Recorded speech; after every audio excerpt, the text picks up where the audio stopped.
Hello everyone, praise the lord. ఈరోజు వీడియోలో Bible గ్రంథంలో నుంచి క్రీస్తు యొద్ద మనకు లభించేవి ఏమిటి అని గమనించినట్లయితే దేవుని ఎదుట మనకి విశ్రాంతి దొరుకుతుంది. బైబిల్ గ్రంథంలో మత్తయి సువార్త 11:28 గమనించినట్లయితే, ప్రయాసపడి భారం మోసుకొంచున్న సమస్త జనులారా నా యొద్దకు రండి, నేను మీకు విశ్రాంతినిస్తానని దేవుని వాక్యం సెలవిస్తుంది. కావున ఆయన మనకు విశ్రాంతిని అనుగ్రహిస్తాడు.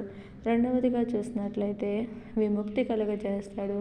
మన పాప శాపముల నుంచి దేవుడు మనకి విముక్తి కలుగజేసి మనము దేవుని ఎదుట క్షమించమని కోరినప్పుడు వాటన్నిటి నుంచి మనల్ని విడిపించి విముక్తి కలుగజేస్తాడు.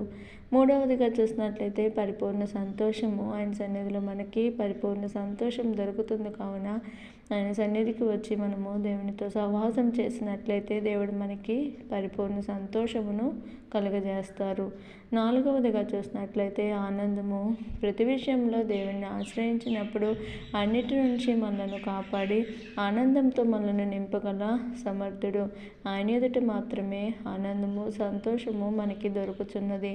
కావున మనము దేవుని ఎదుట నుండి ఆనంద సంతోషమును మనము పొందుకోగలము. ఐదవదిగా చూసినట్లయితే విడుదల. దేవుడు మనకి అన్నిటిలో నుంచి విడుదల కలుగజేసి నిత్య జీవముతో మనల్ని నింపగల సమర్థుడు. ఆరవదిగా నిత్య జీవము దేవుడు మనకు అనుగ్రహిస్తానని వాగ్దానం చేసి ఉన్నారు. కావున మనము ఆయనను నమ్మిన మనము దేవునిలో జీవిస్తూ ఆయనలో నమ్మకంగా ఉంటూ పరిపూర్ణమైన సంతోషము, ఆనందమును పొందుకుంటూ అన్నిటి నుండి విడుదల పొందుకుంటూ నిత్య జీవమును సంపాదించుకునే విధంగా మనము ఈ లోకంలో జీవించాలి. ఏడవదిగా చూసినట్లయితే ఆత్మబలము. దేవుడు మనకి ఆత్మబలమును అనుగ్రహిస్తాడు.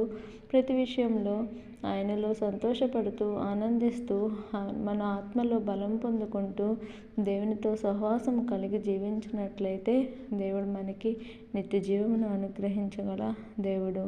ఆ విధంగా మనము దేవుని ఎదుటి నుండి విశ్రాంతి, విముక్తి, పరిపూర్ణ సంతోషము, ఆనందము, విడుదల, నిత్య జీవము, ఆత్మబలమును మనము పొందుకోగలము.